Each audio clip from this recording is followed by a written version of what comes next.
My girlfriend said, "Let me out a block away." I replied, "Get out."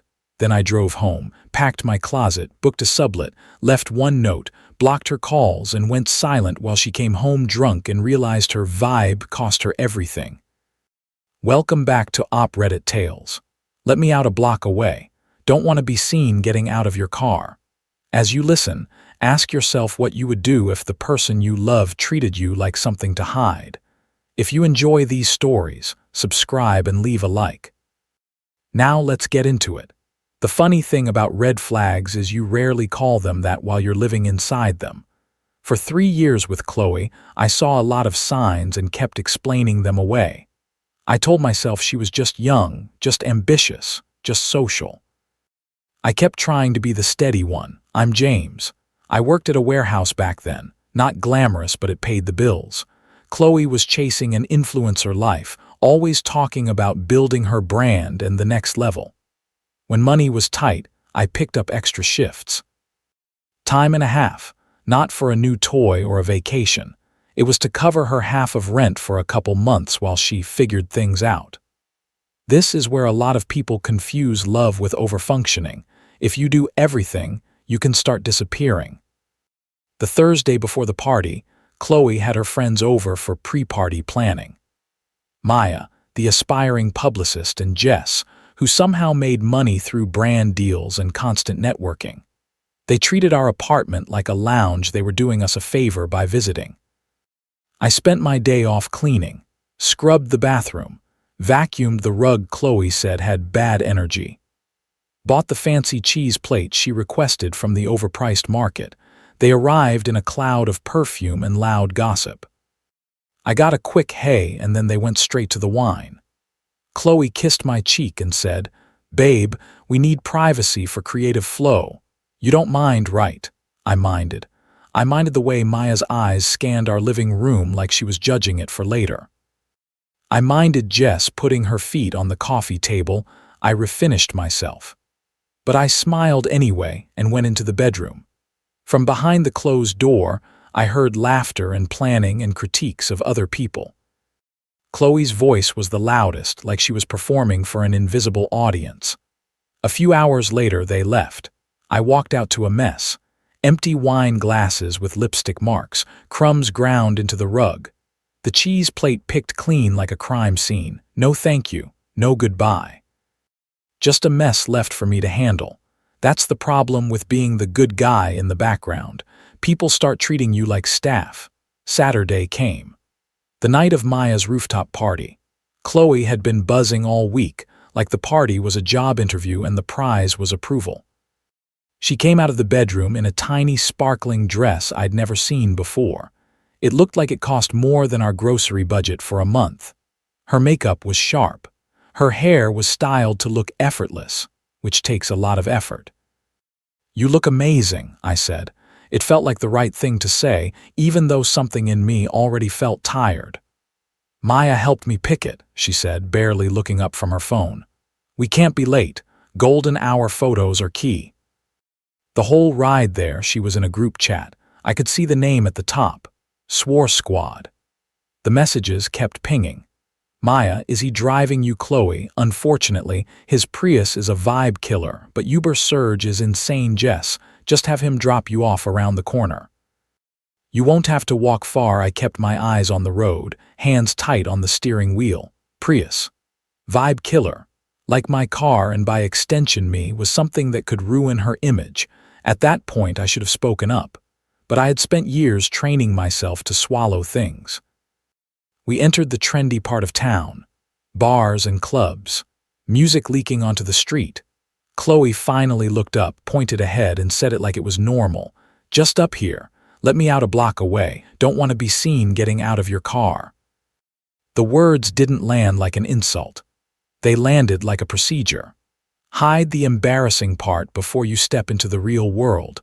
A cold clarity moved through me. Not rage, not drama, just a quiet understanding of where I fit in her life. I didn't argue. I didn't ask what she meant.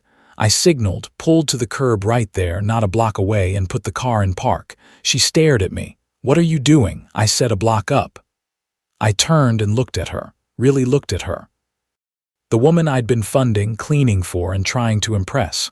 The woman who was asking me to disappear before she walked into a party. "Get out," I said. My voice was calm, flat, final.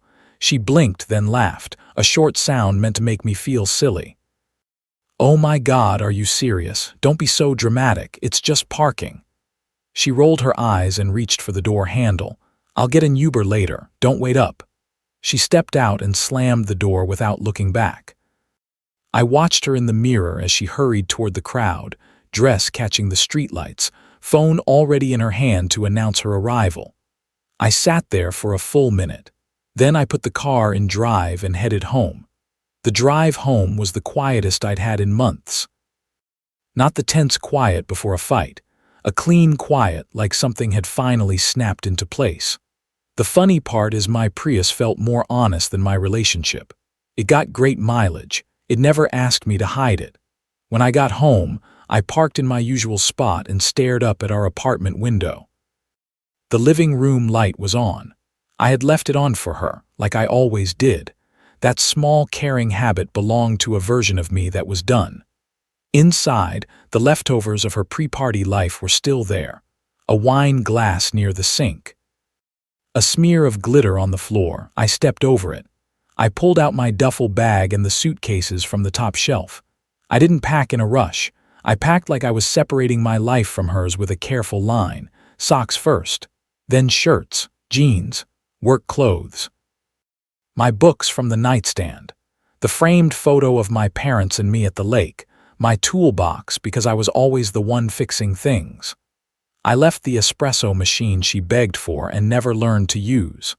In the bathroom, I took my razor, deodorant, and the cheap shampoo I liked. I left the basket full of her expensive serums and masks. When I finished, my half of the closet was empty. Her side still exploded with clothes and tags she left on for the aesthetic. I didn't touch her stuff. I didn't break anything. I didn't want her pain to be my project anymore. Then I wrote a note. One sentence. "Hope your friends give you better rides." I didn't sign it. A signature felt like a connection she didn't deserve. I placed it on the kitchen island where she'd see it right away. I did one last walk through the apartment. It didn't feel like leaving home. It felt like walking out of a place where I had been shrinking for a long time. I loaded the Prius. It sat lower with the weight of my bags. I locked the door, slid my key under the doormat, and left. A part of me whispered that I should talk to her, that this was extreme, that couples fight and recover. But the block-away request was the talk. This was my answer. I drove to a 24-hour diner and ordered coffee I barely touched. In a booth under bad fluorescent light, I found a furnished sublet online. It was bland, overpriced, and available immediately. I paid the deposit using the money I had set aside to help Chloe with rent. That irony hit me, but I didn't laugh. It just felt clean. By 3:00 a.m., I was in a beige box of an apartment with my suitcases lined against the wall. I put my chipped mug on the counter, the one my little brother made me in 7th grade. I texted my warehouse foreman that I was available for extra shifts. Then I turned off my phone and slept. When I turned my phone back on around 7:00 a.m., there were messages from Chloe. 1:47 a.m., "Hey, still up, party was lit. Maya's cousin knows someone who works at Vogue, tell you later." A photo followed. Chloe and her friends, flushed and smiling, rooftop lights behind them. She looked proud. I felt nothing. I swiped it away. 3:22 a.m., a missed call, no voicemail. Then at 6:15 a.m., a voicemail.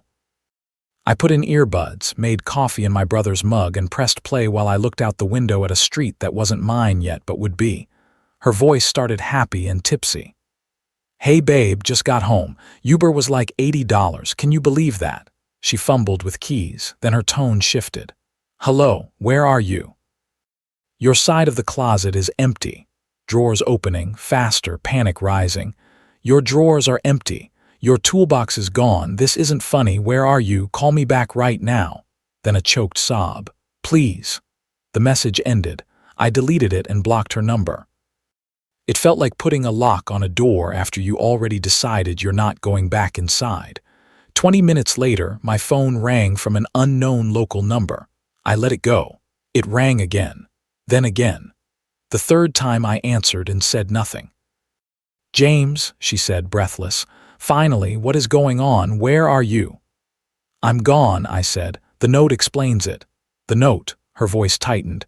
"That stupid petty note. Hope your friends give you better rides. Are you kidding me?" "Because of last night. You're overreacting. I was joking." "You weren't joking," I said. "You were ashamed of my car and by extension of me." "It was a joke," she screamed. I could hear her pacing. "You know how Maya and Jess are. I was just playing along." "You weren't playing along in the group chat," I said. There was a dead silence on her end. I hadn't seen the chat, but I didn't need to. Her silence confirmed it. "So that's it," she whispered, voice breaking. 3 years and you run away over a stupid comment. "You're a coward. A real man would talk to me." The insult bounced off me. "A real man doesn't beg for basic respect," I said. "He stops providing it when it's clear it isn't returned." I paused, then kept my voice steady. "Get a ride from your friends next time. Don't call this number again." I ended the call and blocked that number too. That was the last direct conversation we had. After that, the desperation leaked into other places. Emails first. The first one was apology. She wrote that she was sorry, that she was trying to impress people who didn't matter, that she was humiliated, that she loved me. I archived it, not out of hope. Just like you archive something you don't need in your daily life. A week later, a second email. Different tone. She couldn't afford the apartment alone. The landlord was talking about fees. Her friends would let her crash for a few days, but it was awkward. Then she blamed me. "You're really going to make me lose our home over one comment. This is cruel." The shift was clear. When apology didn't work, blame showed up. Then came the social media tricks. A follow request from an account with a beach photo. I blocked it. A blank account messaged me calling me a coward and saying a real man would fight. I blocked those too. The last message that reached me was a voicemail from a new number on a Saturday morning. I listened once. Her voice sounded stripped raw, like she wasn't performing anymore.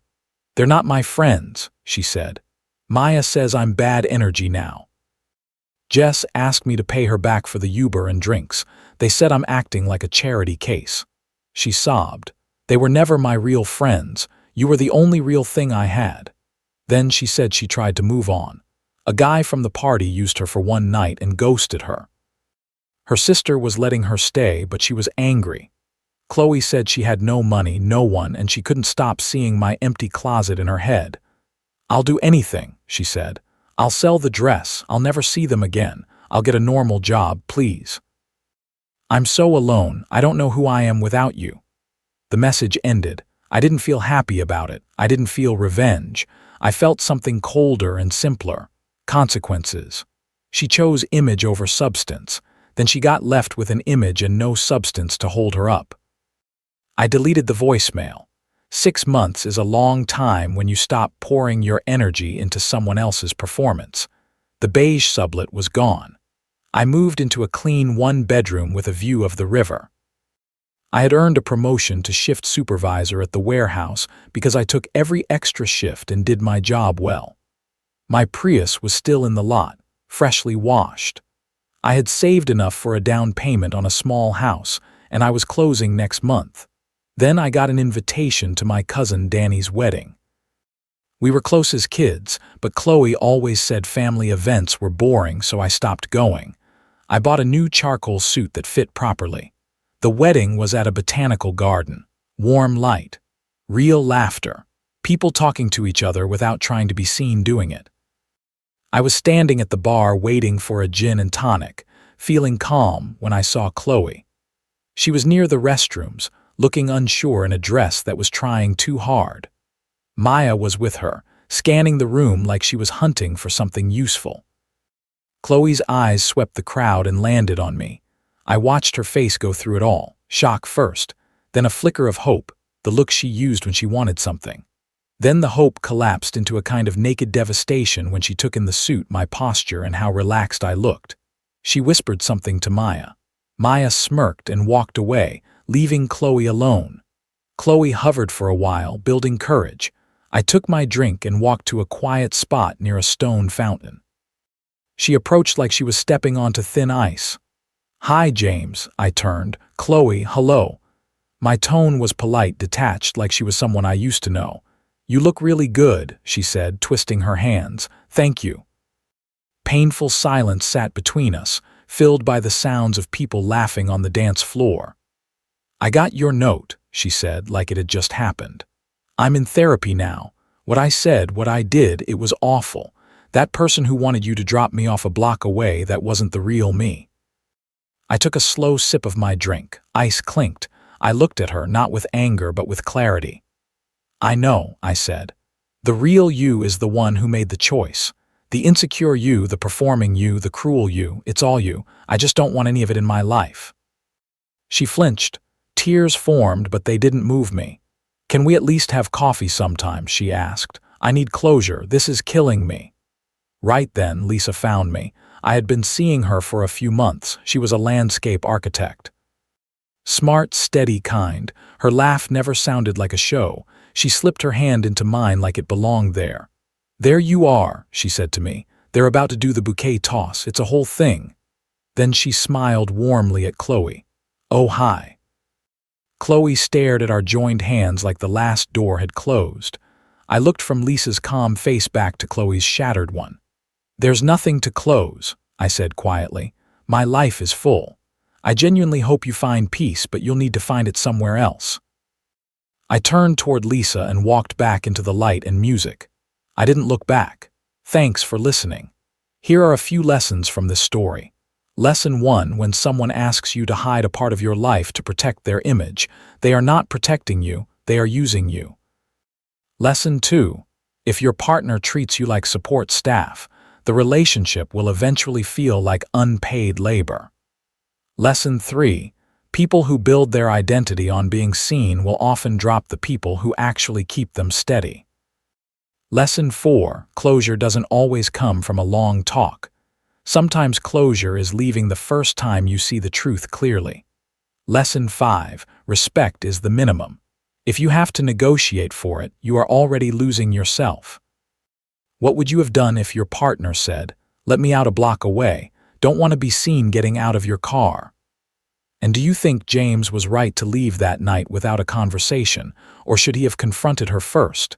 Share your thoughts in the comments.